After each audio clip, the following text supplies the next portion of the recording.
July 23, 1944, 2:30 in the afternoon. Paris, France. A young woman with dark hair pedals her bicycle along the cobblestone streets beside the Seine River. She looks like any other Parisian girl on a sunny Sunday afternoon.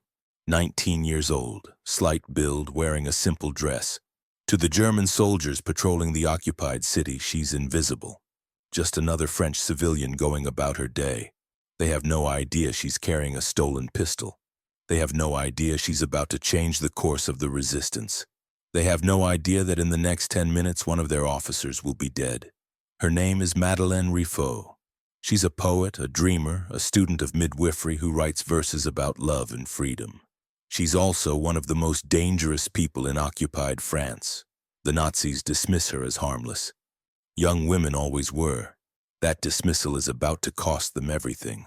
Madeleine stops her bicycle at the Solferino Bridge. The Seine flows beneath her, peaceful, eternal. German officers stroll along the riverbank, confident in their control of the city. One walks alone, admiring the view. He has no bodyguard, no escort. Why would he need one? This is occupied territory. The French are beaten, subdued, compliant, or so he thinks. She approaches him calmly. No sudden movements, nothing to attract attention. The officer turns to look at the river. Beautiful day, isn't it? The kind of day that makes you forget there's a war happening. Madeleine waits. She won't shoot a man in the back. Even in war, even against an enemy, some lines matter. The officer turns around. Their eyes meet. She raises the pistol, 2 shots to the temple. He falls like a sack of wheat, dead before he hits the pavement. Passers-by freeze in shock. A young woman just executed a German officer in broad daylight on one of the busiest bridges in Paris, in full view of anyone who cared to look. Madeleine gets back on her bicycle and starts to pedal away. Calm, composed mission. Accomplished. But her escape doesn't go as planned. A French collaborator witnesses the shooting and gives chase. He rams her bicycle with his car, sends her sprawling across the pavement. The gun skitters away. She reaches for it, knowing what comes next.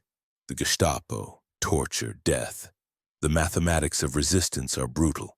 Most fighters who get captured don't survive. But Madeleine Riffaut isn't most fighters. This is the story of how a 19-year-old girl became one of Nazi Germany's most wanted enemies. How she survived weeks of Gestapo torture and returned to the fight. How she celebrated her 20th birthday by capturing an entire German supply train. How the Nazis' greatest mistake was assuming young women were harmless. But first, let me tell you how this all began. Because Madeleine Riffaut didn't start as a killer. She started as a victim. November 1940, a railway station in northern France. 16-year-old Madeleine is traveling with her ailing grandfather to visit her father, near Amiens. The journey should be routine, but nothing is routine in occupied France anymore. German soldiers patrol the platforms.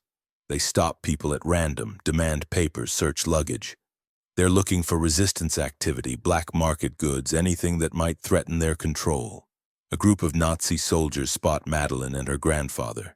They start taunting them, making crude jokes in German.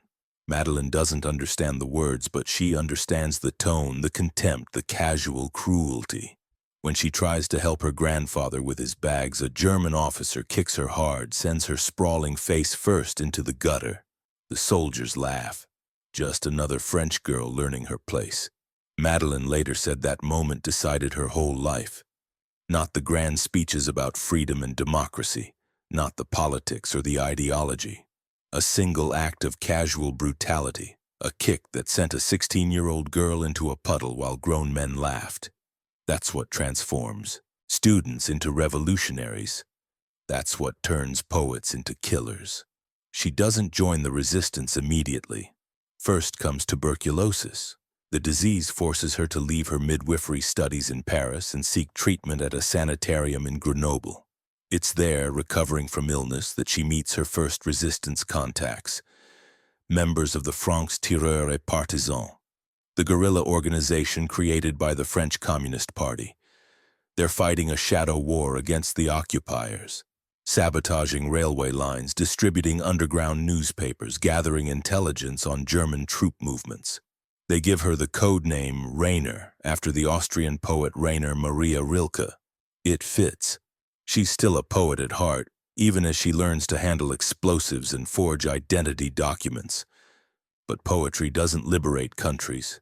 Poetry doesn't stop deportation trains carrying Jews to concentration camps. Sometimes you need bullets. By 1944, Madeline is a hardened veteran despite being barely 20 years old. She survived raids that were little more than suicide missions. She's watched friends disappear into Gestapo prisons, never to return. The work has aged her, hardened her, but it hasn't broken her spirit. She still writes verses between missions. She still believes in beauty, in love, in the possibility of freedom. Then comes June 1944.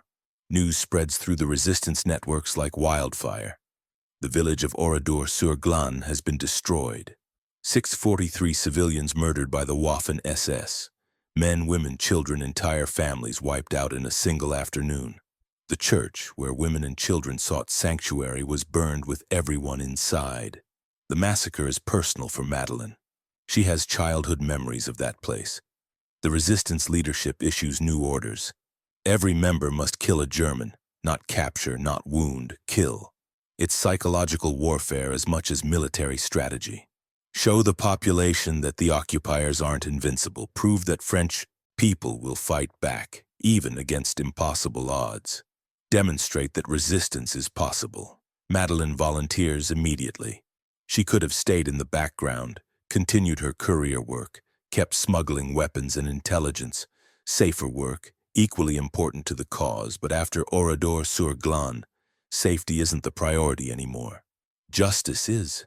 Her unit commander explains the mission parameters. It has to be done in daylight, has to be public, has to send a message that collaborators and occupiers alike will understand. Fear is a weapon and it cuts both ways. The Germans have been using terror to control the population. Now it's time to turn that weapon against them. The plan is simple. Find a German officer walking alone. Approach without arousing suspicion. Execute the target at close range. Escape if possible. Die fighting if escape isn't an option. Most resistance fighters who attempt assassination missions don't survive them. The odds are stacked against success, and everyone knows it. Madeline spends days cycling along the Seine, mapping patrol routes, identifying potential targets. German officers often walk alone during their off-duty hours. They feel safe in occupied Paris. Why shouldn't they? The French police work for them now. The collaborationist militia hunts resistance fighters. The Gestapo has informants in every neighborhood. From their perspective, they've won. That confidence becomes their weakness. Officers who should be watching their backs instead admire the scenery. Soldiers who should travel in groups instead stroll through parks like tourists. The occupation has made them complacent, and complacency kills. July 23rd arrives. Madeline checks her stolen pistol one final time. 7 rounds, more than enough for the mission. She cycles to the Seine, pedaling slowly, casually. Just another young woman enjoying the summer weather. The irony isn't lost on her. She's about to commit murder on one of the most beautiful bridges in one of the most beautiful cities in the world. Can one be mean, she wonders, when one looks at the Seine? She spots her target, a German officer, alone, gazing out over the river. Perfect positioning, minimal witnesses, clear escape route.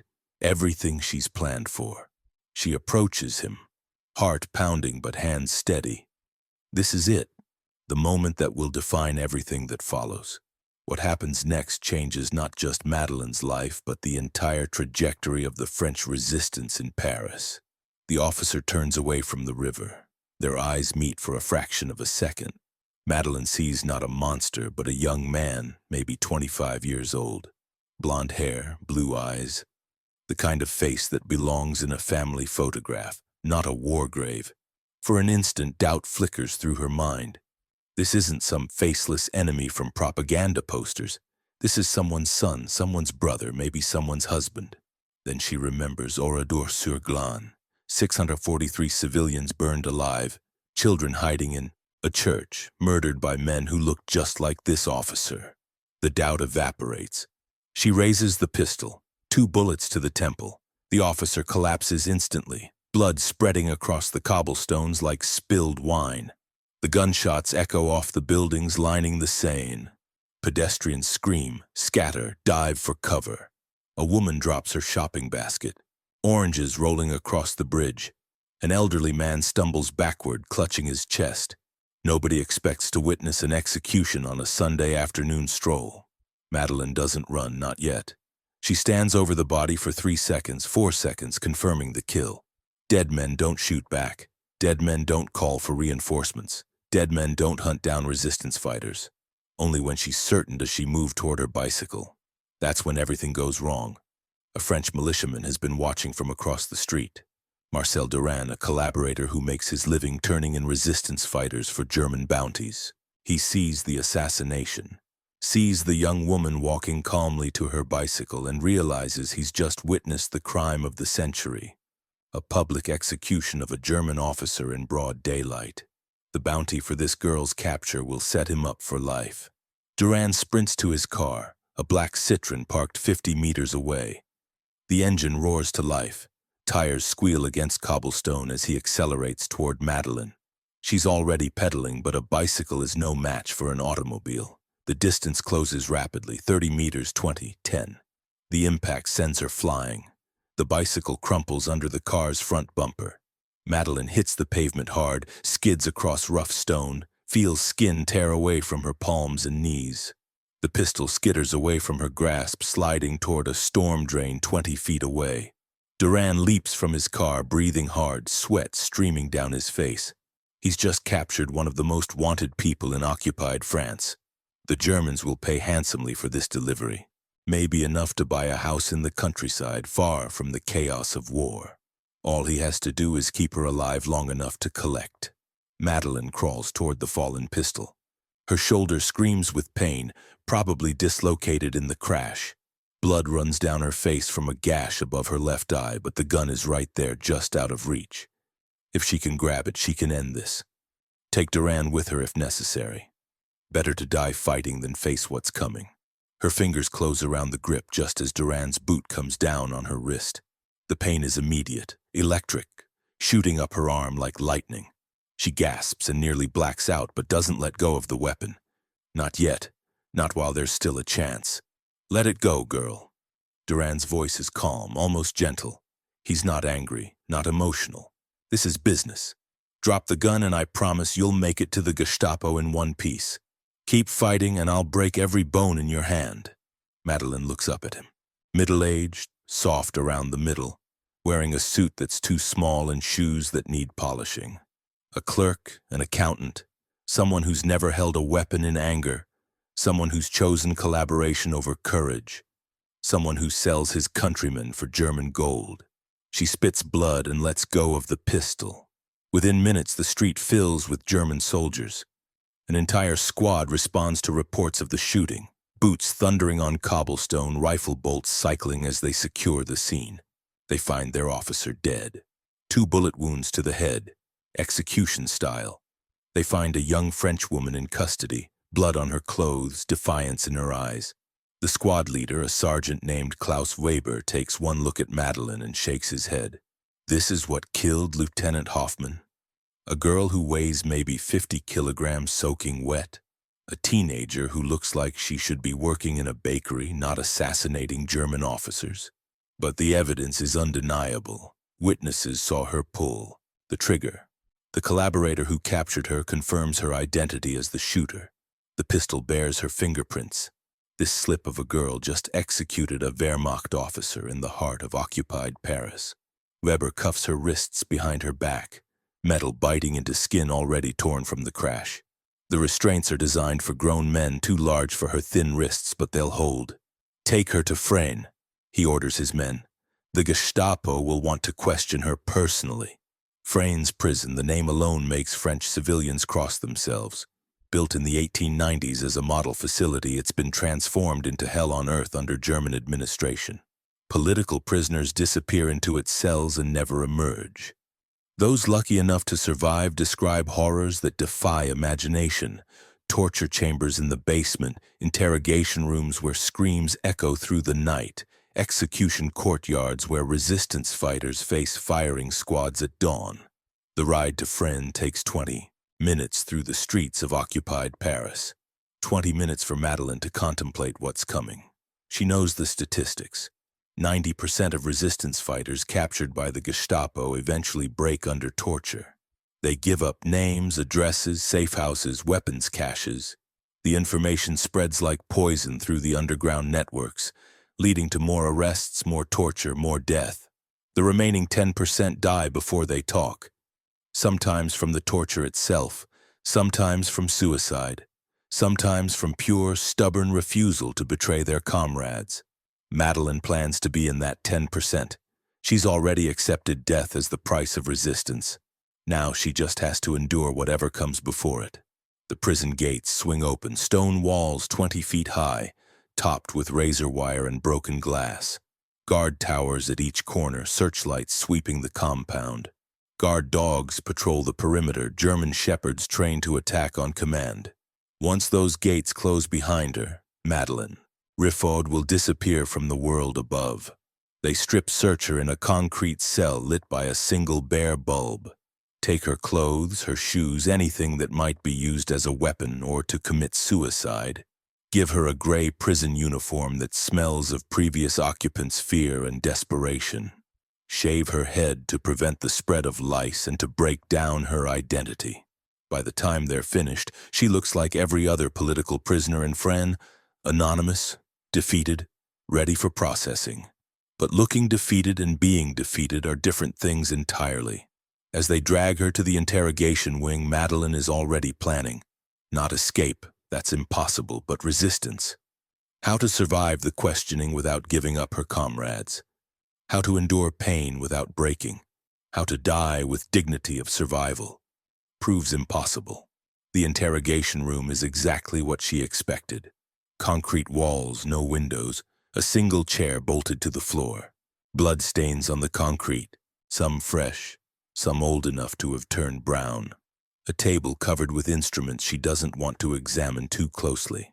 This is where information is extracted from unwilling minds, where the Gestapo practices its craft of turning patriots into traitors. Her interrogator enters, Heinrich Müller, a Gestapo veteran who's broken hundreds of resistance fighters across occupied Europe. Tall, thin, wearing wire-rimmed glasses that make him look like a university professor. His voice is soft, almost gentle. He could be discussing literature or philosophy instead of treason and torture. Madeleine Riffaud, he says, pronouncing her name with careful precision. 19 years old, student of midwifery, poet, member of the Francs-Tireurs, a partisan resistance organization, assassin of Lieutenant Heinrich Hoffmann. He sets down a thick file folder. We know quite a lot about you already. The file contains photographs, documents, intelligence reports, her resistance activities going back, months, maybe years. Names of contacts, locations of safe houses, details that should have been secret. Someone has been talking. Someone in the resistance has been feeding information to the Germans. Muller opens the file, spreads photographs across the table.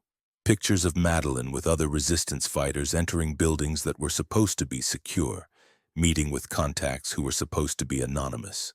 The surveillance is comprehensive, professional. They've been watching her for months without her knowledge. Your network is compromised, Muller continues in that same gentle voice. We have names, addresses, organizational charts. We know about the weapons cache under the Church of Saint-Germain. We know about the safe house on Rue de la Paix. We know about the radio transmitter in the bookshop near the Sorbonne. Each revelation hits like a physical blow.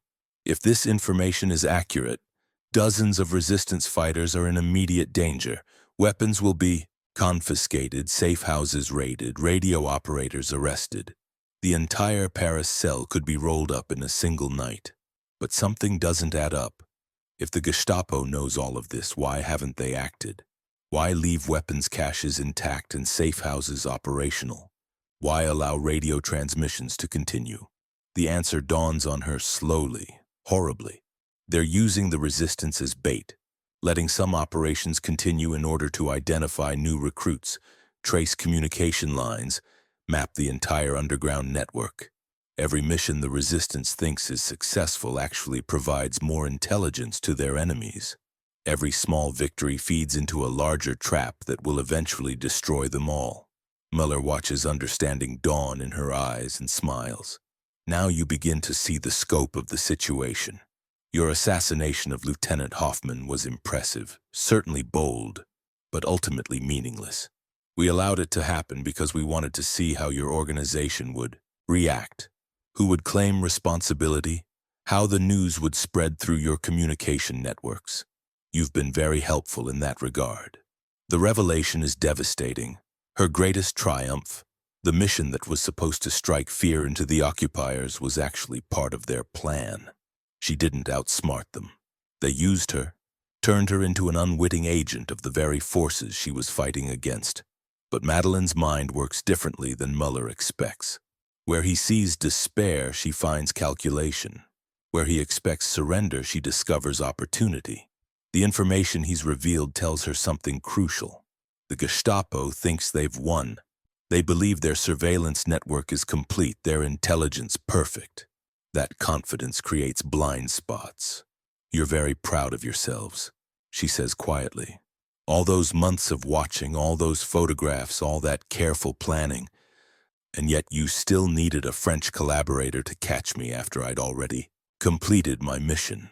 Muller's smile falters slightly. The mission accomplished nothing. Lieutenant Hoffman was expendable.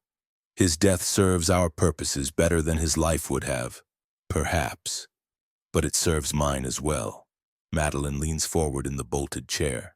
Because now every German officer in Paris knows that a 19-year-old girl walked up to one of their own and put 2 bullets in his head in broad daylight on a bridge overlooking the Seine, while your entire security apparatus watched and did nothing. The interrogator's pen stops moving across his notepad. This isn't how these conversations usually go. Prisoners beg, plead, bargain for their lives. They don't lecture their captors about tactical advantages. Fear works both ways, Madeline continues. You use it to control the population, but what happens when the population realizes you're not invincible? What happens when word spreads that German officers can be killed by French girls with stolen pistols? How many more Hoffmans will die because I proved it could be done? Muller sets down his pen. The gentle professor mask slips, revealing something harder underneath. You think you're inspiring others to resistance. You're actually signing their death warrants. Every act of rebellion leads to reprisals. 10 French civilians shot for every German soldier killed. 100 hostages executed for every officer assassinated. Your heroism kills innocent people. And your occupation doesn't? Madeline's voice remains calm, conversational. How many innocents died at Oradour-sur-Glane? 643, wasn't it? Including children who never held weapons, never heard of the resistance, never posed any threat to your precious Reich. The mention of Oradour-sur-Glane changes the atmosphere in the room. Muller's face hardens. He knows the massacre was a mistake, knows it turned French public opinion decisively against the occupation. But admitting that would be admitting weakness. Oradour-sur-Glane was a military necessity. Partisan activity in that region had reached unacceptable levels. Examples had to be made. Examples? Madeline repeats the word like it tastes bitter. Is that what you call burning children alive in a church? Military necessity? Muller stands abruptly, chair scraping against concrete. The gentle interrogator persona disappears completely. This is the real man underneath, the one who's overseen countless interrogations, countless tortures, countless executions, the one who sleeps soundly after destroying human lives. Let me explain your situation very clearly, he says, voice now cold as winter steel. We don't need your cooperation to destroy your network. We already have enough information to arrest everyone you've ever worked with. What we want is confirmation, details, the satisfaction of hearing you betray your friends with your own voice. He walks to the table covered with instruments, selects a pair of pliers, tests their grip. We can do this easily or we can do this hard, but we will do it. The only question is how much pain you experience before you tell us what we want to know. Madeline watches him handle the pliers and feels her stomach clench. She's heard stories about Gestapo interrogation methods. Fingernails torn off one by one, teeth extracted without anesthesia, electric shocks applied to sensitive areas, burns, cuts, beatings that leave victims begging for death. But she's also heard other stories about resistance fighters who endured everything the Gestapo could inflict and never broke, who died with their secrets intact and their comrades' names unspoken, who proved that some things matter more than avoiding pain. "I killed your lieutenant," she says simply. "That's all you're getting from me." Muller's smile returns, but there's no warmth in it now. "We'll see about that." The torture begins immediately. No gradual escalation, no threats or warnings. Muller starts with the pliers, gripping the nail of her left index, finger applying pressure slowly. The pain is immediate, intense, unlike anything she's ever experienced. White-hot agony shooting up her arm, making her vision blur. She bites down on her tongue to keep from screaming. Blood fills her mouth. The metallic taste mingles with bile as her stomach revolts. Every instinct tells her to surrender, to tell them anything they want to hear if it will make the pain stop. But surrender isn't an option. Not because she's particularly brave or particularly strong, because she knows what happens next. Once she starts talking, she won't be able to stop. The dam will break and everything will pour out. Names, addresses, plans. Everything that could get her friends killed. The fingernail tears away with a wet, ripping sound.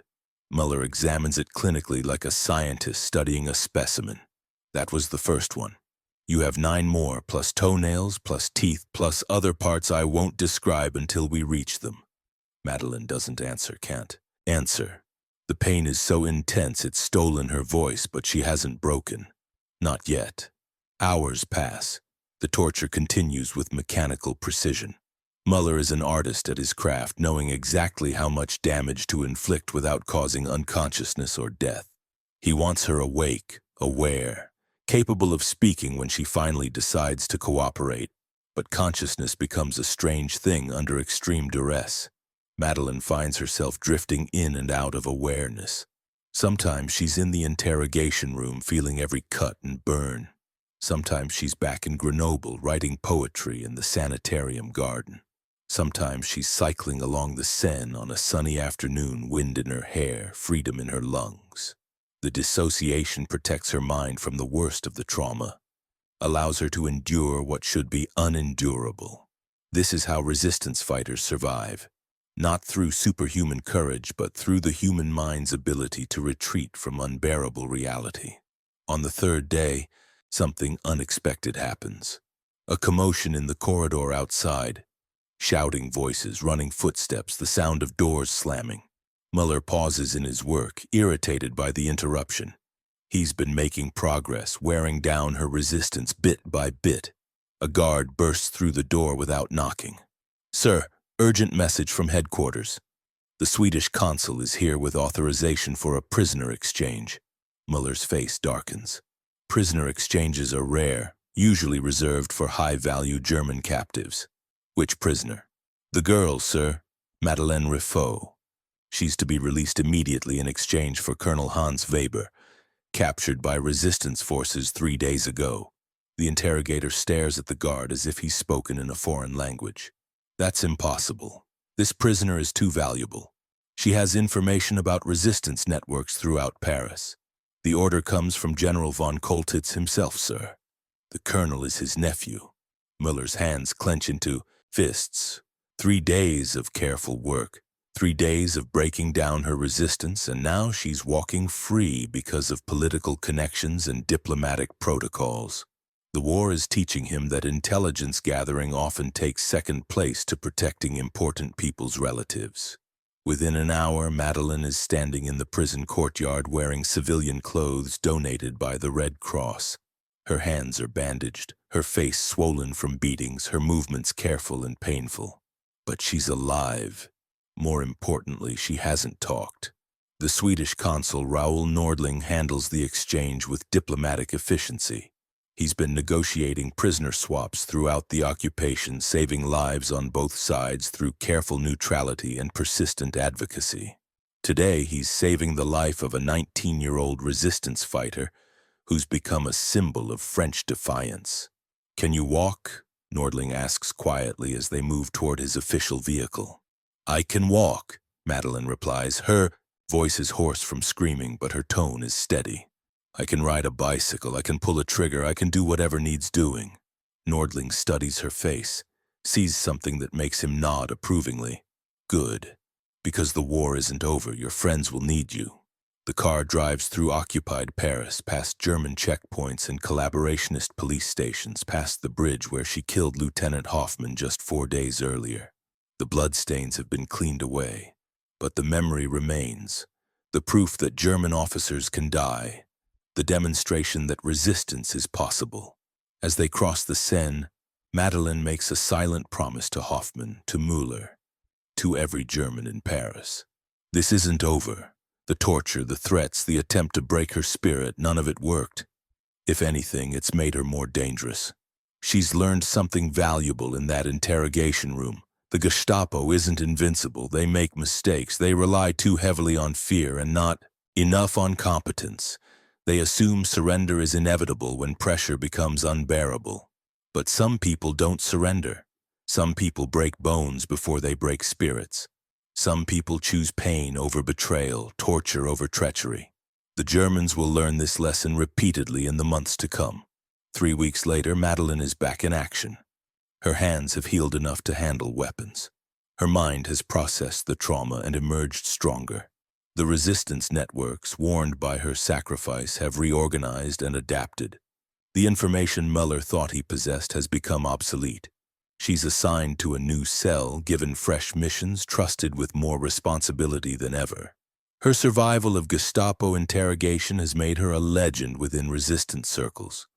Proof that capture doesn't mean defeat, that torture doesn't guarantee betrayal. August 23, 1944, Madeleine's 20th birthday. Instead of celebrating with cake and candles, she's crouched in bushes near the Butte-Chaumont tunnel, watching a German supply train approach. The locomotive pulls a dozen cars loaded with ammunition, food, medical supplies, everything needed to keep the occupation functioning. Her team consists of 3 other resistance fighters. Jean-Pierre, a former railway worker who knows every tunnel and switching station in Paris. Marie, a chemistry student who's become expert at improvising explosives from household materials. And André, a deserter from the collaborationist militia, who's seeking redemption through dangerous missions. The plan is ambitious. Stop the train in the tunnel, force the crew to surrender, capture the supplies for resistance use. But stopping an armored train with 4 people and limited weapons requires creativity rather than firepower. Marie has prepared special devices. Not bombs exactly, but fireworks modified to sound like artillery shells. Jean-Pierre has identified the perfect location where the tunnel curves and sound echoes dramatically. André has stolen German uniforms and identification papers in case they need to bluff their way through checkpoints. Madeleine coordinates the operation from the tunnel entrance. She's learned to think tactically, to see battles as puzzles requiring clever solutions rather than brute force. The assassination of Lieutenant Hoffman was personal revenge. This mission is strategic warfare. The train enters the tunnel right on schedule. German efficiency works against them now. Predictable timetables make ambushes easier to plan. The locomotive's headlight cuts through darkness, illuminating stone walls and iron rails. 80 German soldiers ride in the cars behind, confident in their security, unaware of the trap ahead. Madeleine Riffaut lived to be 100 years old. She survived the torture, survived the war, survived the occupation that tried to break her spirit. She became a poet, a journalist, a voice for liberation movements around the world. She covered wars in Algeria and Vietnam, always siding with those fighting against oppression. But she never forgot that summer day in 1944 when she put 2 bullets in a Nazi officer's head and proved that resistance was possible. The Nazis' greatest mistake wasn't underestimating one, a 19-year-old girl. It was underestimating what that girl represented, the unbreakable will of people who refused to surrender their freedom.